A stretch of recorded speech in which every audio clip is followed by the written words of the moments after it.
Gimana kok kabarnya kok? Baik, Ih, mantep nih. Kayak masih di kantor nih ya kelihatannya. oh, nggak apa ya? Iya, nggak apa-apa santai. Saya juga lagi di luar kok. Oh, Oke, oke. Hmm, ini mungkin biar teman-teman di SSI pada kenal nih. Mungkin Ko Johan boleh kali perkenalan singkat ya. Mungkin Oke, dari background kesibukan sekarang dan mungkin ya pekerjaan atau apapun lah gitu. oke. Jadi, oke teman-teman, selamat malam ya. Thank you nih udah join Sekolah Saham. Kenalin nama saya Johan. Saya sekarang lagi, mungkin gua aja kali ya, lebih lebih santai. Gue sekarang kerja di bank, salah satu bank swasta, kantornya di Jakarta, di Senayan. Kesibukan sehari-hari kerja aja, ya kebetulan kerjanya di bagian wealth management ya, Richard ya. Jadi masih ada hubungannya sama financial planning, financial planning sama perencanaan keuangan ya. Jadi kalau misalnya teman-teman lihat di Instagram saya kan kontennya kurang lebih isinya nggak jauh-jauh dari financial planning nih, ya kan. Nah, karena memang itu salah satu, mungkin selain karena masih ada hubungannya sama kerjaan, juga salah satu passion saya juga untuk ngajar sama sharing pengalaman seputar perencanaan keuangan gitu, Richard. Oke, kalau wealth management itu berarti ngomongin soal ini ya, portofolio investasi kok ya.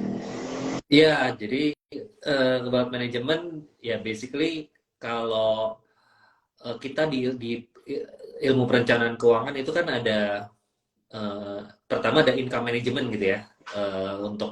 Untuk kita ngatur pendapatan. Income management itu termasuk kita mengatur karir kita, perjalanan, gimana kita mendapat uang, apakah itu dari gaji, apakah dari kalau kita usaha bisnis kan dari profit perusahaan. Nah, gimana kita ngembangin ngembangin pendapatan kita, itu kita bicara income management. Kemudian ada cost management nih. Nah, cost management itu kalau misalnya kita ngatur gimana kita ngatur pengeluaran supaya nggak boros, hidup hemat, hidup frugal, itu cost management. Nah, selisih antara pendapatan sama pengeluaran yang kita tabung itu yang kita sebut dengan wealth management, ya kan. Jadi selisihnya itu, sisanya yang kita tabung itu harus kita kelola, Richard. Karena kalau misalnya nggak kita kelola, jadinya jadinya habis gitu kan, atau nggak jadinya kepake untuk yang lain-lain. Nah, oleh karena itu ada yang namanya wealth management, supaya kita bisa simpan, kita bisa tabung, bisa investasiin untuk masa depan. Salah satunya dengan investasi saham nih, yang sering kontennya di-share sama sekolah saham ya. Gitu, nah wealth management itu Oke. ingatnya. Oke, berarti ada tiga bagian ya. Tapi oh berarti fokusnya di wealth management tuh ya? Betul, Kalau kalau ya. kita di Oke. wealth management. Tapi sehari-hari saya juga senang sharing mengenai perencanaan keuangan secara keseluruhan. Ya tentunya ngebahas tentang income management sama cost management juga, supaya kita hidup lebih hemat, gaya hidup juga dijaga ya, Richard, supaya nggak terlalu hedon lah. Apalagi kita milenial sampai Gen Z itu kayaknya YOLO gitu kan. Pinginnya kalau ada uang ya benar-benar dipakai aja gitu. Kapan lagi gitu kan, you only live once. Nah, itu perlu diperhatiin juga tuh. Coba sering-sering belajar sama Richard nih buat buat tabung saham. Wah, amin amin. Jadi itu yang kita bakal bahas hari ini kok ya. Gimana cara perencanaan keuangan. Mungkin sebelumnya saya pengen tahu dulu nih. Sebenarnya cita-cita atau mungkin misi kali ya. Misi dari Ko Johan tuh sebagai financial planner tuh pengen pengen apa sih? Pengen eh, apa yang pengen dicapai gitu dari menjadi seorang financial planner. Planner. Oke, jadi mungkin gini ya, awal mulanya kan saya ini kan sebenarnya profesional ya, Richard. Profesional kerja di bank. Nah, di wealth management itu kita itu banyak ngurusin uangnya orang-orang kaya, Richard, ya kan? Nasabah-nasabah prioritas itu kerjaan saya. Nah, sering berjalannya waktu saya mikir bahwa selain dari nasabah-nasabah yang udah banyak uangnya ini, sebenarnya literasi keuangan masyarakat secara umum itu masih sangat minim gitu ya, masyarakat Indonesia khususnya. Jadi daripada, maksudnya selain saya pingin fokus di kerjaan saya juga pingin sharing ilmu yang saya tahu gitu ya, untuk supaya meningkatkan literasi keuangan dari teman-teman atau rekan-rekan kita yang mungkin masih belum kenal perencanaan keuangan. Ya intinya kan semua orang itu berhak untuk jadi kayak semua orang itu berhak punya financial freedom gitu kan. Cuman nggak semua orang punya knowledge yang cukup, atau nggak semua orang beruntung atau lucky enough untuk tahu gitu perencanaan keuangan itu gimana, apa sih pentingnya menabung dan sebagainya gitu. Oke, jadi sebenarnya lucunya adalah yang butuh perencanaan keuangan itu justru orang-orang yang masih di taraf bawah gitu ya, yang belum punya uang sebenarnya. Kalau yang orang yang udah punya uang mungkin middle class atau mungkin high class itu udah tahu lah ya cara mengelola uang gimana. Nah, Artinya mereka udah bisa terus ya, level itu gitu kan. levelnya sebenarnya beda lagi. Kalau misalnya kita kaum milenial, Gen Z, atau orang-orang yang baru kerja, kan kita butuh perencanaan keuangan dari awal nih, gimana caranya nabung dan sebagainya, cost management. Kalau misalnya udah uangnya udah banyak, itu levelnya kita ngomongnya wealth management itu sebagai wealth distribution. Contohnya untuk warisan atau untuk apa, asuransi ya, untuk menjaga aset supaya tidak hilang pada saat kita tua, atau misalnya dana pensiun. Jadi ya kalau kalau misalnya kita bicara wealth management itu kan pilarnya ada yang wealth accumulation, kita ngumpulin uang ya, biasa kalau investasi, nabung itu termasuknya wealth accumulation. Kemudian wealth protection itu kita bicara asuransi, yang terakhir itu wealth distribution. Kita bicara mengenai distribusi aset ya. Kalau misalnya udah amit-amit udah nggak ada, aset kita itu akan diturunkan atau diwariskan ke siapa. Nah, itu caranya apa, dengan produk apa. Nah, itu termasuk ke dalam pilar wealth distribution. Oke, mantap. Ini Penjualan ada nggak sih pengalaman yang kayak paling seru tuh selama selama jadi financial planner, jadi konsultannya orang-orang gitu ya? Kayak cerita apa nih yang paling berkesan, kayak udah bantu orang kayak gimana nih sampai dia bisa jadi apa gitu misalnya? Oh, oke. Sebenarnya kalau karena kan saya itu nggak nggak berkarir sebagai financial planner secara lepas gitu ya, bukan financial planner independen, tapi banyak pengalaman dari saya bikin konten mungkin ya, dan bikin konten di Instagram, di YouTube, itu kan kadang-kadang ada aja komen, kemudian ada aja orang yang apa, yang minta minta tolong. Dari situ sebenarnya kelihatan bahwa behavior orang itu beda-beda terhadap uang gitu ya. Kelihatan bahwa yang namanya orang itu punya punya apa ya, punya respon yang berbeda-beda terhadap uang. Kalau misalnya punya uang itu diapain sih? Dan yang kita lihat biasanya di luar gitu ya, itu belum tentu benar-benar mencerminkan ke kondisi keuangan sebenarnya. Contohnya nih di Instagram kita sering banget melihat orang pamer kekayaan gitu ya, Richard. Uh, ada tuh kemarin ada yang ke apa, kirim message ke saya, DM saya, itu nanya mengenai perencanaan keuangan, gimana caranya untuk menghapus utang. Padahal kalau dilihat dari profil Instagramnya, itu isinya hedon banget gitu kan, punya mobil mewah, ke jalan-jalan kemana-mana, tapi ternyata dia punya masalah keuangan, utangnya banyak banget gitu. Itu salah satu contoh tuh. Jadi ternyata memang nggak semua orang itu yang ditampilkan di luar itu menunjukkan kondisi keuangan yang sebenarnya. Sebaliknya, ada juga teman saya yang biasa-biasa aja, nggak kelihatan kalau dia punya uang, tapi sebenarnya uangnya banyak banget. Jadi itu kita bicara mengenai rich sama wealth gitu ya. Kan ada bedanya tuh. Rich itu yang orang lihat kelihatan kaya, wealth itu yang sebenarnya kekayaan yang sebenarnya yang ada di saldo tabungan kita, yang sebenarnya orang nggak tahu gitu loh.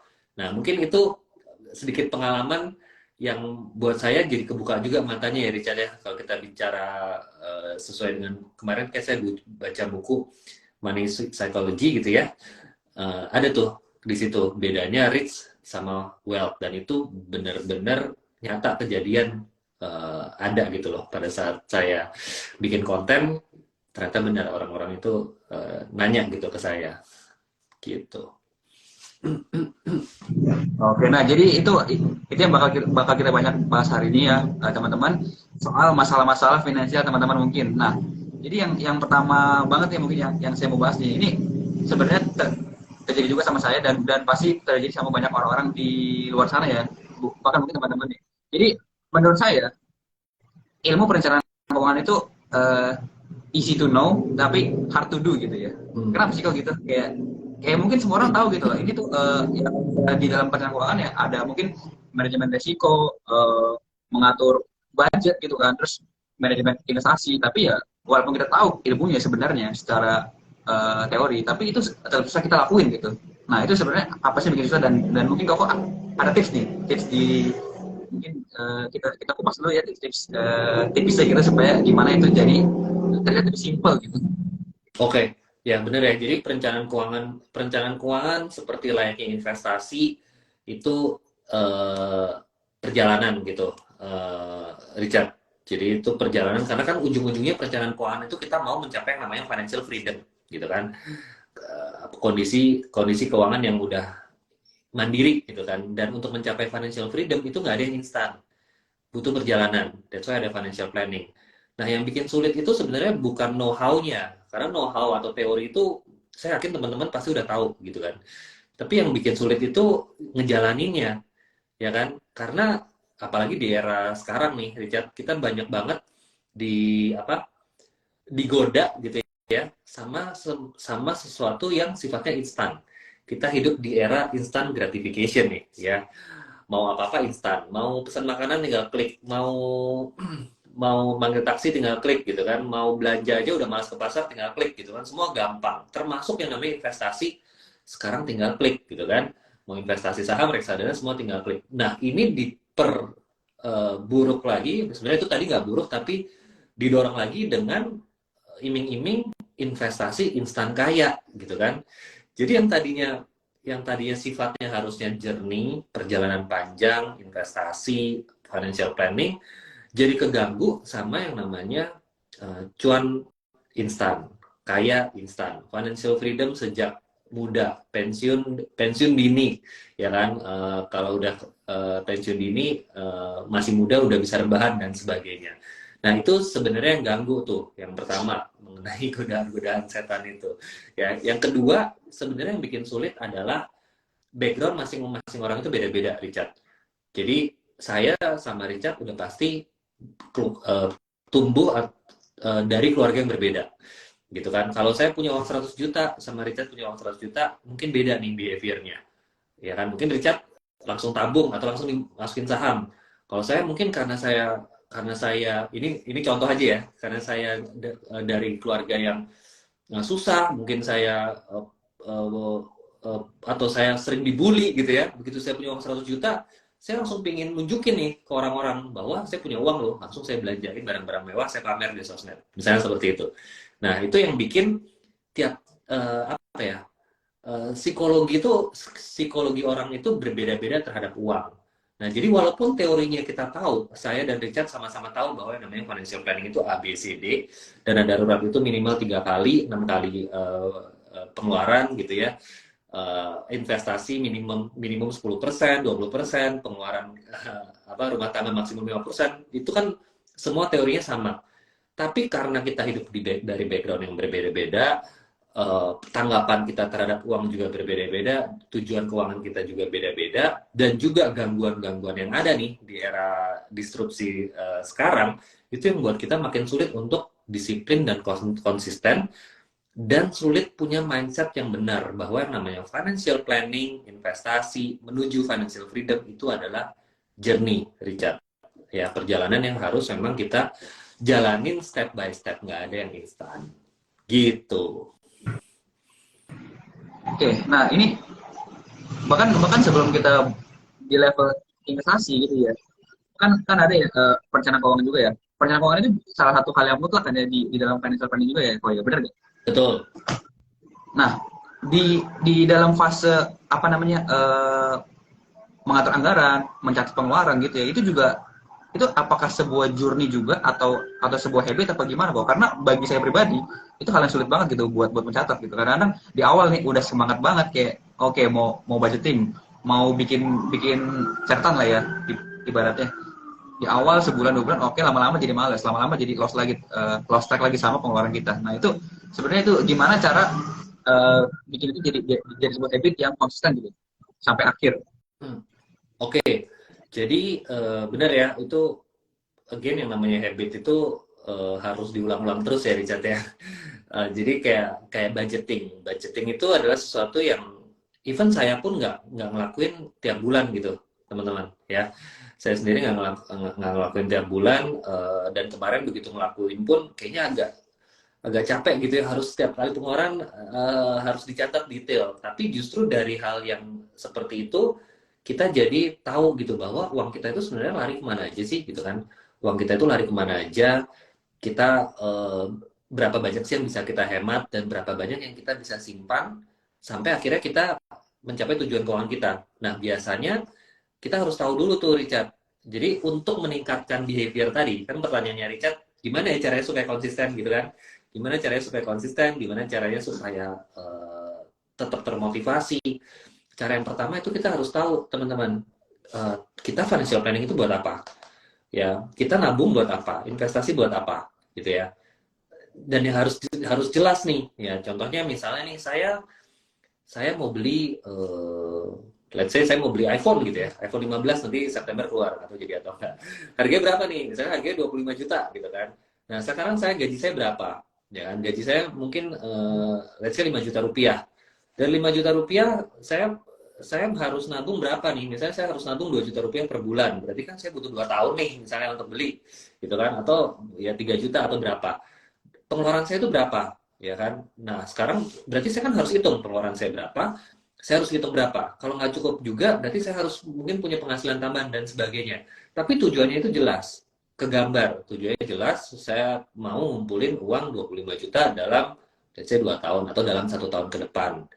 Gitu kan. Nah, kalau kita tujuannya udah jelas, angkanya udah ada, udah dihitung, dan itu achievable, reasonable angkanya, tinggal kita jalanin, ya kan? Tinggal kita disiplinkan. Kalau misalnya lagi males, lagi demotivasi, ingat lagi, balik lagi tujuannya apa?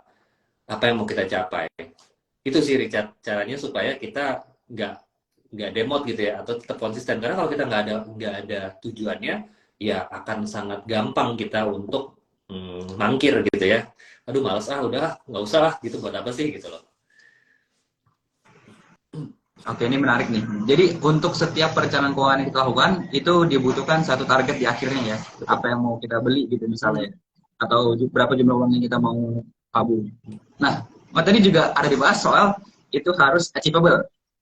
Nah, gimana gimana kalau misalnya setelah kita melakukan anggaran gitu ya, kita hitung-hitungan, misalnya ntar kita 10 tahun lagi kita pengen pengen udah nikah, udah beli rumah gitu ya. Nah, kita hitung-hitungan nih, harga rumah misalnya 1 M, harga nikah mungkin 100 juta, 200 juta. Nah, tapi setelah kita hitung itu nggak masuk budget gitu dengan masalah sekarang. Nah, itu gimana tuh cara? Mungkin gini ya. Pertama, gimana cara supaya itu jadi masuk akal gitu? Apakah anggarannya yang dikurangin, apakah targetnya dikurangin, atau yang kedua ya mungkin penghasilannya ditambah. Kalau ditambah, nah itu gimana tuh cara yang tepat gitu untuk bisa menambah itu supaya jadi achievable targetnya. Iya, Dari kejuan sekarang gimana nih? iya benar ya tadi yang Richard bilang, intinya setelah kita tahu tujuannya apa, kita hitung. Dengan kita hitung, kita jadi tahu ini tuh sebenarnya masuk akal atau enggak, make sense atau enggak.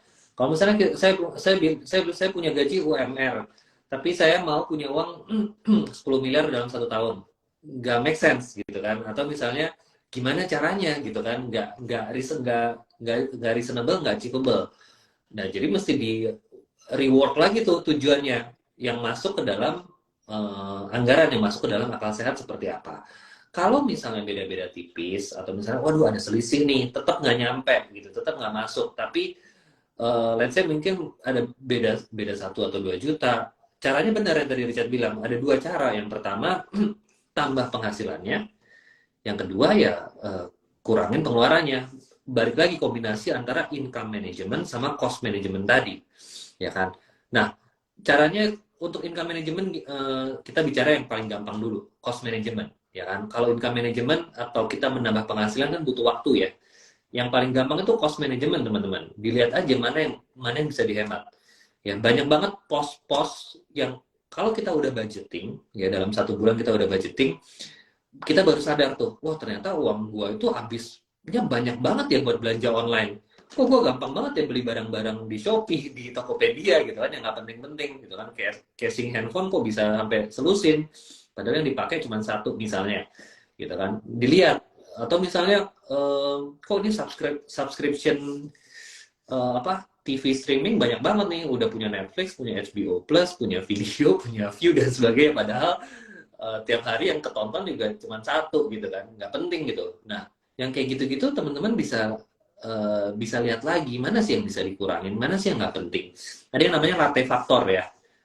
Pernah dengar nggak, Richard, teman-teman? Latte factor itu sebutan Lantai faktor, bro. ya latte factor, sebutan buat Apa pengeluaran tuh? ya. Tapi banyak ya latte factor itu diambil dari sebutan latte, cafe latte. Ini kebiasaan orang Amerika yang suka beli kopi, yang menular ke orang Indonesia sekarang ya kan, dengan ada Starbucks, dengan ada kafe-kafe, kopi kenangan dan sebagainya. Tiap orang itu bawaannya pingin beli kopi tiap tiap hari, sehari bisa satu bisa dua ya. Kelihatannya kebiasaannya simple gitu kan, cuman beli kopi doang, tapi kalau satu kopi ya harga 50.000, 20 hari kerja udah 1 juta teman-teman ya. Itu latte faktor. Nah teman-teman lihat latte faktor kalian itu apa. Mungkin saya nggak suka kopi, latte faktor saya di belanja online, latte faktor saya di rokok gitu kan, latte faktor saya mungkin di games online suka suka bayar juga gitu kan misalnya. Nah itu yang teman-teman mesti identifikasi, dikurangin. Pada saat kita kurangin cost ya, bisa juga latte faktor itu makan di luar ya Richard, apalagi yang karyawan yang kerja kantoran nih, yang kalau makan misalnya di SCBD, di PP, di mall gitu kan, udah pasti 100.000 habis. Tapi begitu bawa makanan bekal, udah pasti hematnya banyak banget. Itu latte faktor. Ya, nah jadi eh, identifikasi latte faktor teman-teman apa, di-cut, coba dipotong, dihemat. Itu cara pertama ya. Kita langsung bisa dapat penghasilan tambahan. Cara kedua yang tadi, dengan menambah penghasilan. Kita kan nggak mau ya karir kita di sini-sini aja, posisi kita di sini-sini aja. Even kita main Instagram pun ya, Richard, maunya kan followernya nambah. Ya kan? Kalau kalau tahun ini 100 ya maunya tahun depan 200. Sama teman-teman. Kita kita hidup juga gitu. Karir maunya naik, kita usaha profit, bisnis juga maunya naik gitu kan. Nah, itu yang namanya tadi saya sebut income management. Untuk gimana caranya untuk kita bisa naikin karir, gimana kita bisa naikin pendapatan, ya dengan cara menambah value diri kita. Ya, makanya ada orang bilang ya Richard, walaupun saham itu menguntungkan, tapi the best investment is investment in ourselves, gitu kan, investasi diri sendiri. Ya, jadi semakin kita investasi diri sendiri, ningkatin diri, gitu kan, otomatis hopefully pendapatan kita juga akan naik ya. Jadi investasi, dia belajar sekolah lagi, mungkin investasi di saham pun ada dividen ya, ada passive income ya, itu juga termasuk dalam investasi gitu Richard. Oke. Masalahnya yang terjadi sekarang ini kan kayak misalnya generasi muda gitu ya, pengen pengen beli rumah, apalagi kalau yang tinggal di Jakarta kok ya. Mungkin yang tinggal di Jakarta pernah tahu harga-harga rumah itu udah nggak masuk akal juga kan.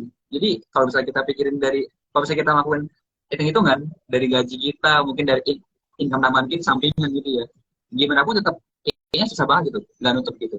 Nah, di sini tuh banyak juga nih yang orang-orang yang tipenya adalah melakukan hutang gitu untuk membeli aset ya. Misalnya kita mau beli rumah, kita cicil misalnya 10 tahun, 20 tahun. Nah, ini masuk ke manajemen hutang gitu ya. Gimana sih manajemen hutang yang baik gitu? Kalau menurut Koko aja ya, nggak usah baik teori ya. Karena kemarin juga ada cerita kayak gini. Ada orang yang dia lagi kerja baik-baik aja gitu ya, karirnya bagus, naik terus, jadi penghasilan juga lumayan. Nah, jadi dia nggak sadar dia bikin cicilan tuh lumayan tinggi kok. Cicilannya lumayan tinggi. Itu juga mungkin ya sebenarnya nggak detailin sih, tapi ya ada lah buat kayak cicil rumah, cicil mobil dan sebagaimana gitu ya, yang cukup penting buat hidupnya. Tapi saat ternyata karirnya rusak gitu ya, dia stop kerja, stop dapat income, nah itu pusing tuh. Semua hutang jadi tunggakan semua, bunga berbunga, terus jadi sampai bahkan ujung-ujungnya harus harus melakukan pinjol. Nah itu kalau menurut Koko gimana nih manajemen hutang yang baik supaya sewaktu-waktu kita ada masalah pun kita bisa aman gitu? Atau balik lagi ke pertanyaannya, apakah kita harus hutang gitu? Apakah kita harus hutang atau kita kumpulin duit dulu sampai cukup buat beli sesuatu baru kita beli?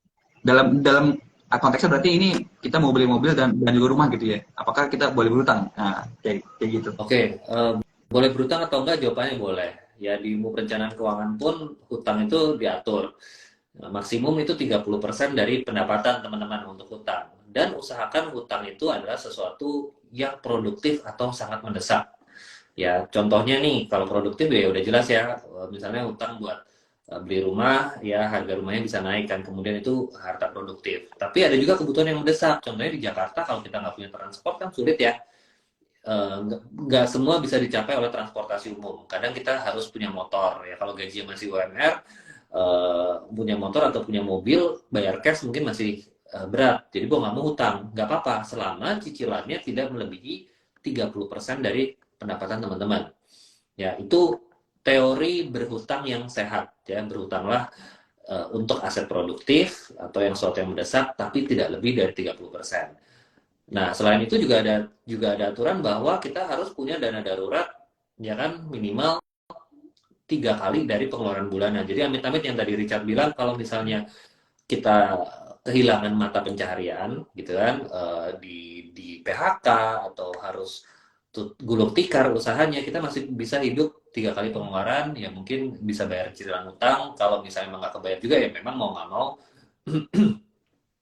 dijual gitu kan asetnya. Ya, tapi balik lagi yang tadi utang itu boleh selama itu produktif. Nah, kemudian pertanyaan lain nih soal rumah nih misalnya. Kalau misalnya belum apa sih gajinya belum cukup gitu kan. Kemudian tapi kebutuhan mendesak ya apakah terus ternyata cicilan itu melebihi dari 30% nih dari pendapatan, itu gimana, maksain utang atau enggak? Jawabannya sebaiknya jangan dipaksakan. Ya contohnya aja rumah nih Richard, ya kan mesti banget punya rumah gitu kan. Padahal bisa nih, bisa sewa dulu, bisa kontrak dulu. Kan teman-teman masih muda gitu kan. Ya nggak apa-apa, sambil sewa, kita sambil ngumpulin uang, sambil cari kerjaan yang lebih baik mungkin, atau kita ningkatin value diri supaya pendapatan nambah. Baru nanti kalau uangnya udah cukup, baru teman-teman bisa tuh boleh kalau mau nyicil rumah. Nyicil rumah kan juga macam-macam ya. Ada yang DP-nya bisa dicicil dulu dan sebagainya. Itu silahkan.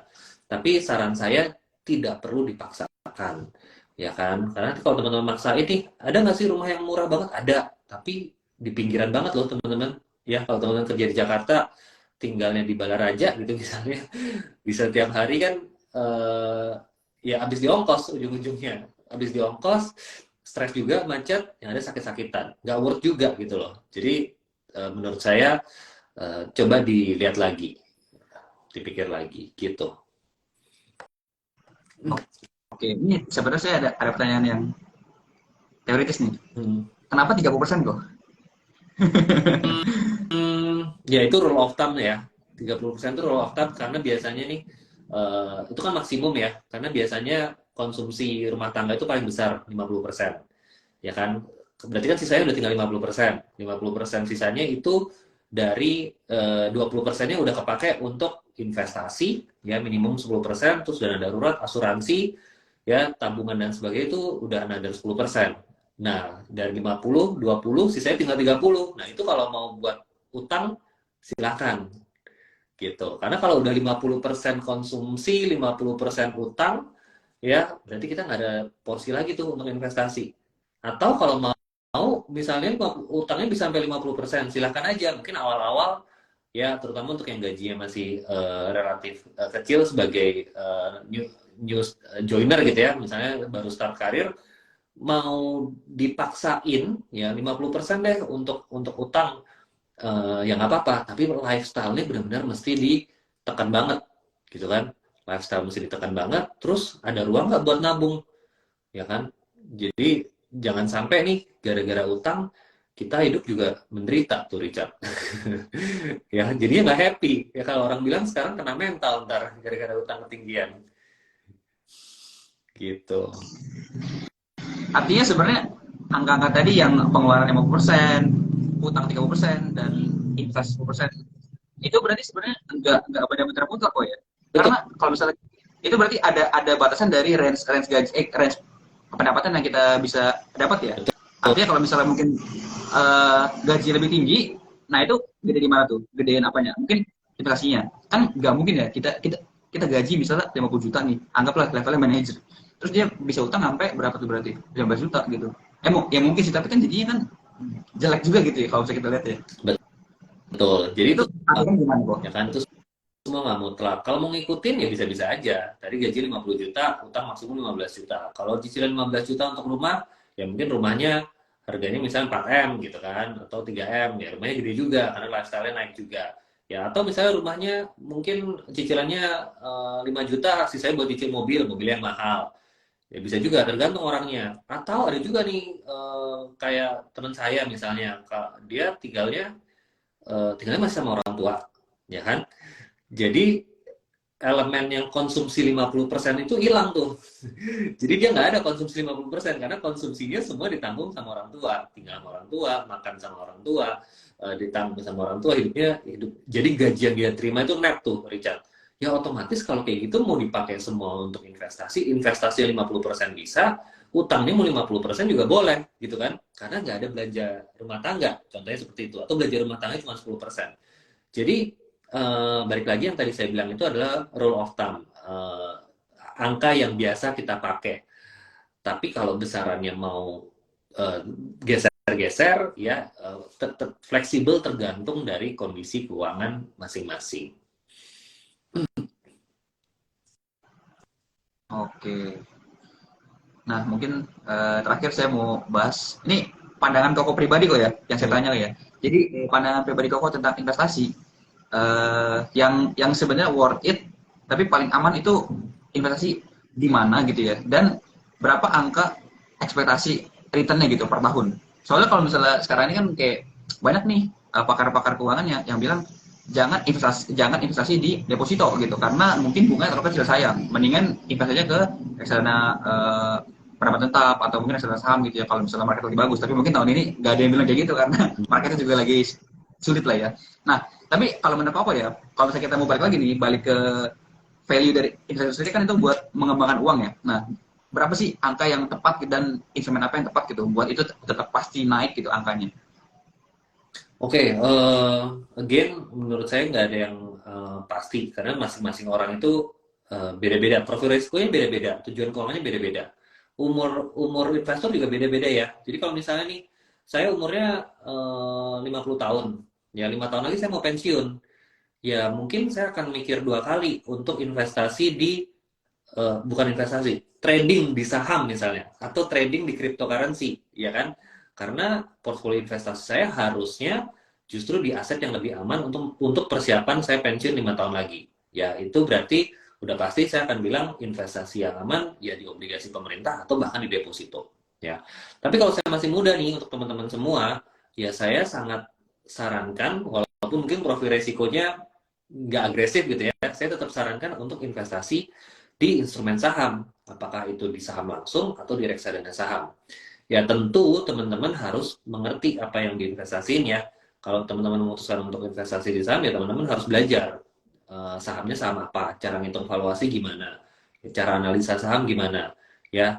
Uh, uh, dan dan mungkin teman-teman juga ya harus belajar manage resiko. Nah, imbal hasil yang wajar itu berapa? Again, kalau misalnya kita lihat rule of thumb-nya dilihat dari rata-rata nih, rata-rata 10 tahun nih di reksadana itu contoh di reksadana saham contohnya mungkin yang masih masuk akal itu sekitar 10-15%, di atas 10% lah ya, 10-15% per tahun net ya, itu masih masuk akal angkanya ya. Untuk di obligasi itu sekitar 7% net ya, di deposito ya lebih rendah lagi ya. Nah, kalau misalnya teman-teman ditawarin investasi yang angkanya jauh melebihi itu, yaitu udah mulai tanda tanya gitu kan. Ya, misalnya ada yang bilang, ayo investasi 15% per bulan gitu kan. Aduh, itu investasi di mana gitu kan. Perlu ditanya. Kalau dia bilang investasi di, ya saya nggak tahu ya investasi di mana.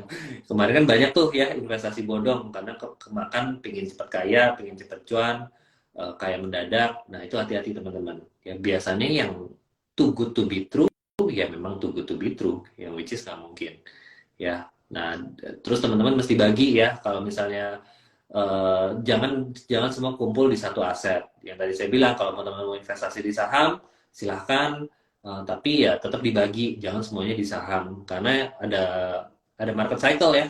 Kayak ekonomi kan juga ada siklusnya ya teman-teman, ada naik ada turun ya. Kalau teman-teman punya portfolio yang terdiversifikasi, kebagi-bagi asetnya, itu akan lebih baik gitu Richard. Oke. Jadi kalau kalau preferensi ko Johan ini untuk investasi itu di mana nih? Kalau saya tetap di saham. Harus ada sahamnya. Ya, karena Oh, kalau kita masih muda, ya kita punya jangka waktu investasi lebih dari 5 tahun, itu saya tetap suggest di saham. Kenapa teman-teman? Walaupun resikonya tinggi, imbal hasilnya kan juga tinggi, dan yang namanya resiko tinggi itu bisa di manage atau diminimalisir dengan jangka waktu investasi yang panjang. Gampangnya gini teman-teman, kalau teman-teman lihat grafik nih, grafik saham atau grafik IHSG deh, ya atau grafik saham-saham blue chip gitu ya, yang perusahaan gede-gede. Walaupun naik turun gini teman-teman, tapi kalau kita tarik jangka panjang, garisnya trennya naik apa turun? Naik ya, Richard, harusnya ya, harusnya rata-rata ya naik. kan? Kalau Kalau biasanya itu kalau di 10 tahun kan mungkin bisa 12 sampai 5% gitu.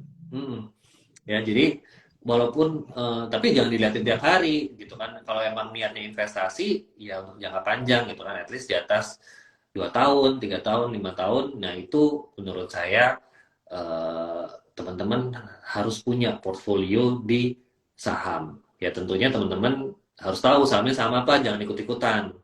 Ya jangan juga saham-saham yang teman-teman nggak tahu perusahaannya, tiba-tiba dia listing besoknya kan nanti hilang uangnya gitu. Belajar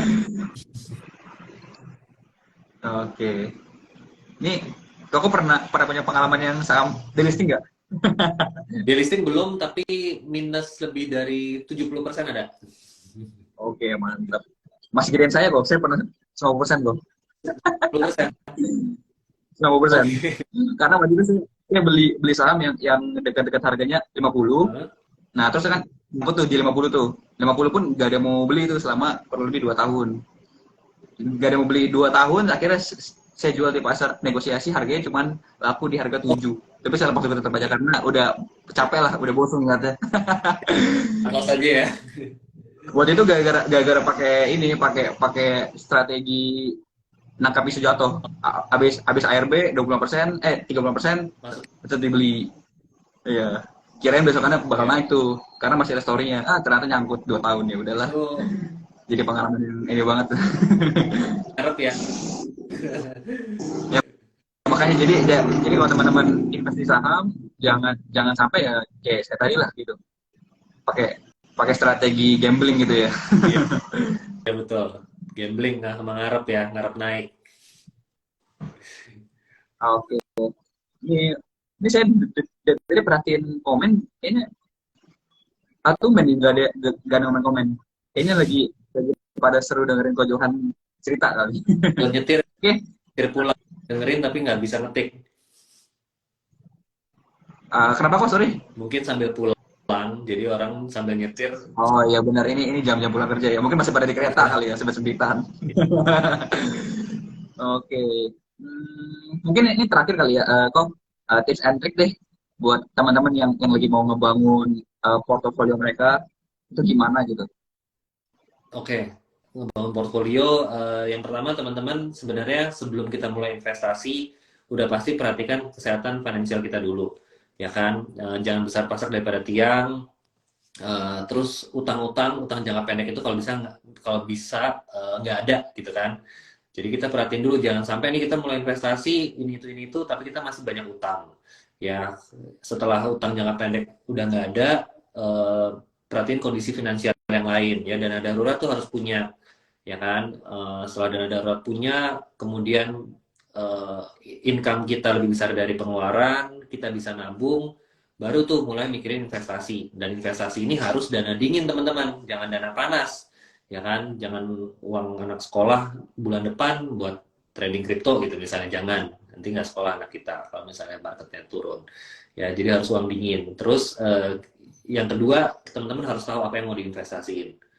Sorry, sebelum tahu yang mau diinvestasiin, tahu tujuan investasi dulu. Ya, teman-teman harus tahu tujuan investasi itu apa. Mau buat apa sih investasi, gitu kan? Kalau bisa terukur ya teman-teman, jangan mikir oh ya mau kaya aja gitu kan. Ya kayaknya itu berapa, uangnya berapa. Setelah tahu tujuan investasinya apa, baru tentukan kendaraannya apa, vehicle-nya apa yang mau dipakai nih. Apakah itu mau saham, mau reksadana saham, mau reksadana pendapatan tetap, obligasi, bahkan deposito ditentuin. Karena nanti ada hubungan itu akan ada hubungannya dengan ekspektasi return dan juga berapa lama waktu yang diperlukan sampai kita mencapai tujuan itu. Ya, nah setelah itu ya udah direview ya, direview, dilihat sesuai nggak nih ininya apa sih ekspektasi, sesuai nggak returnnya sama ekspektasinya, ya kan. Berkala di review, ditambah gitu kan, sesuai dengan pendapatannya, dan kalau bisa diversifikasi juga ke aset-aset yang lain gitu ya, Richard. Oke. Kok biasanya untuk nge-review porto itu kita ngelakuin tiap berapa lama sekali kok? Jangka waktunya ya? Apakah bulanan, apa per kuartal, apa per Ya, tahun gitu? tergantung kesibukan sama aset kita di mana. Kalau obligasi udah pasti nggak usah sering-sering, bisa 6 bulan sekali gitu kan, ya, atau bahkan setahun sekali. Tapi kalau kita di saham, ya kalau bisa sering mungkin, ya mungkin sebulan sekali ya kalau investasi, sebulan sekali dilihat, atau ya maksimum 3 bulan sekali. Ya kalau reksadana saham mungkin bisa quarterly, ya gitu sih, tergantung dari volatility-nya sama resikonya. Oke, mantap. Kok ini ada yang nanya nih kok, buat anak kuliah yang lagi kerja part time. Nah, sisa uangnya tuh mendingan dipakai buat investasi saham atau investasi leher ke atas nih. Oke, investasi saham atau investasi apa? Investasi Leher. leher ke atas. Oh, oke. Maksudnya investasi leher ke atas itu ini ya, Berarti pengetahuan. kayak mungkin buat pendidikan gitu ya, Ya. atau mungkin ya buat ilmu lah Hmm. gitu. Oke, bagus pertanyaannya. Udah pasti jangan meninggalkan investasi investasi leher ke atas. Itu penting banget. Again, yang tadi saya bilang, the best investment is investment in yourself. Tapi kalau mau investasi saham, boleh banget. Karena dengan kita investasi saham, itu juga sebenarnya nambah knowledge, teman-teman. Jadi kita investasi sambil belajar. Dengan catatan, beneran investasi, bukan ikut-ikutan. Ya, dengan kita investasi saham, kita punya pengalaman, eh, eh, investasi di saham itu seperti apa, kita tahu cara investasi di saham, kita punya feel ngerasain naik turunnya, dan kita jadi tahu perusahaan yang kita investasiin itu gimana. Ya, bagus lagi kalau misalnya teman-teman benar-benar dalam yang belajar, misalnya investasi mau di saham BCA gitu atau Astra gitu ya. Ya udah, nggak cuma ikut-ikutan tapi benar-benar ngelihat gimana sih cara ngitung valuasi gitu kan, gimana sih cara baca laporan keuangan, ya indikatorin apa sih, rasio-rasio keuangan apa sih yang perlu dilihat, yang menunjukkan bahwa saham ini bagus, yang menunjukkan bahwa saham ini layak dibeli gitu kan. Itu kan belajar semua. Jadi sebenarnya dengan kita investasi yang benar, itu sebenarnya kita juga ikut investasi leher ke atas tadi. Ya, jadi dua-duanya menurut saya boleh, dengan catatan benar-benar ya investasi, jangan trading atau ikut-ikutan. Oke, iya benar banget ya tadi ya, kayak kata Kak Johan. Jadi sebenarnya investasi saham pun itu adalah bentuk investasi leher ke atas gitu. Jadi part of lah gitu. Jadi karena kalau misalnya kamu invest di saham, ini let's say kamu itu baru mulai ya, jangan jangan kamu mengharapkan itu untung gitu. Itu sebenarnya biaya kamu belajar. Kalau kamu 2 tahun pertama itu kamu invest saham, kamu untung, kamu hoki, bukan karena kamu jago. Oh gitu. Itu ininya, itu udah poin utamanya, karena belajar di saham itu juga sebenarnya pelajaran seumur hidup gitu. Kita semakin lama kita semakin dewasa gitu di market. Jadi teman-teman, kalau misalnya kayak ada ini yang baru invest nih di tahun ini, tahun kemarin gitu 2020 sampai 2022, terus teman-teman rugi, itu jangan jangan teman-teman marah, jangan teman-teman kesel, jangan bilang saham itu nipu, saham itu investasi bodong gitu. Enggak, itu emang proses teman-teman belajar.